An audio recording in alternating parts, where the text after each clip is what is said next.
Hello children, today I am going to explain you a new chapter Pinocchio of Unit 9 from class 4. आज मैं आपको एक नया पाठ पिनोकियो यूनिट 9 कक्षा 4 से समझाने जा रही हूँ.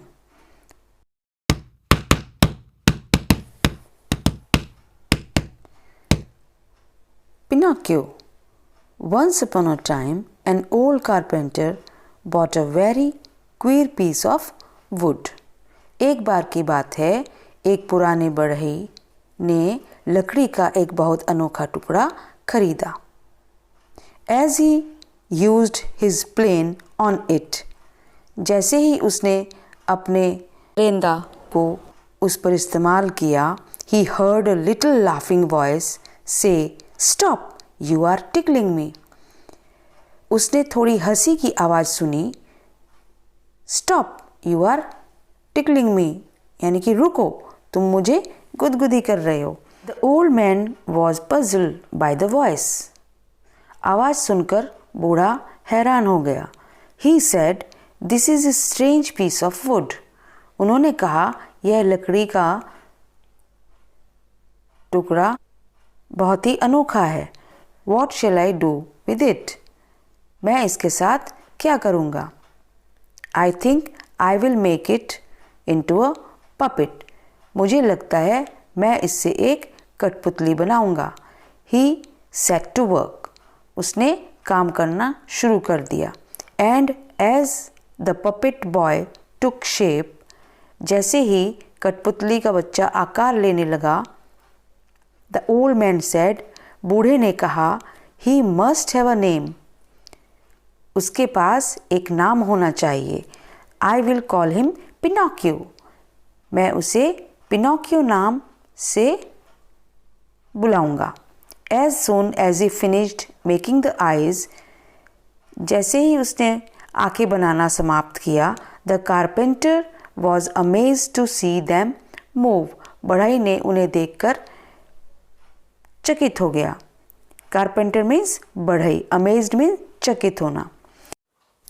It did stop, but as soon as his back was turned, वो रुका तो था, लेकिन जैसे ही उसने अपनी पीठ मोड़ी, it put out its tongue, उसने अपनी जीभ बाहर निकाली, and its nose grew long, और उसकी नाक बढ़ने लगी. No sooner were its hands ready than it snatched off the carpenter's wig and put it on its own head. जैसे ही उसके हाथ तैयार हो गए, वैसे ही उसने बढ़ई की विग को उतारकर छीन लिया और उसको अपने सिर पर रख दिया. And then Pinocchio's nose grew longer, और उसके बाद पिनोकियो की नाक लंबी बढ़ने लगी. When its legs and feet were made, जब उसकी टांगे और पैर बन गए, they were too stiff to use, वो इस्तेमाल करने में बहुत ही कठोर थे. So the carpenter showed Pinocchio how to use them. तब बढ़ई ने पिनोकियो को उनको इस्तेमाल करना दिखाया. Now the carpenter decided to send Pinocchio to school. अब बढ़ई ने पिनोकियो को स्कूल भेजने का फैसला किया. But there Pinocchio did nothing but look for fun. लेकिन वहाँ पिनोकियो ने मज़े की तलाश के अलावा और कुछ नहीं किया. He often ran away from school. अक्सर वो स्कूल से भाग जाता था. Why don't you go to school? तुम क्यों नहीं स्कूल जाते? Asked the carpenter. बढ़ई ने पूछा.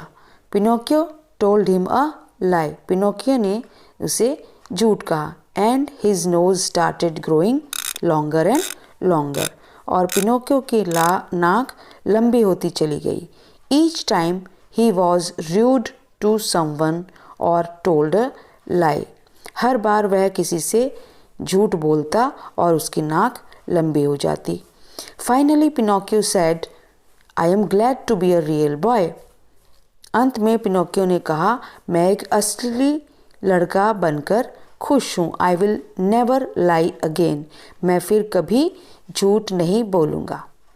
तो बच्चों, ये कहानी यहीं ख़त्म होती है, लेकिन ये कहानी एक अधूरी कहानी है क्योंकि ये उस कहानी का एक छोटा हिस्सा है। इस कहानी को पढ़ने के लिए आप इसकी पूरी कहानी पढ़ सकते हैं किताब में से। Here are some new words from this chapter. Carpenter. Carpenter means बढ़ई. Queer. Queer means अनोखा. Plane. Plane means लकड़ी घिसने वाला रेंदा. Puzzled. Puzzled माने भ्रमित होना, confuse होना. Puppet. Puppet means कठपुतली. Took shape. Took shape माने आकार लेना या आकार देना. Amazed. Amazed means आश्चर्यचकित. Finished. Finished means समाप्त होना या खत्म होना. Stiff. Stiff means कठोर या hard. Decided. Decided means निर्णय करना. Now write these new words in notebook and learn their spelling, meaning and pronunciation. अब आप इन नए शब्दों को अपनी कॉपी में लिखेंगे, इन्हें याद करेंगे, इनके अर्थ, स्पेलिंग और उच्चारण।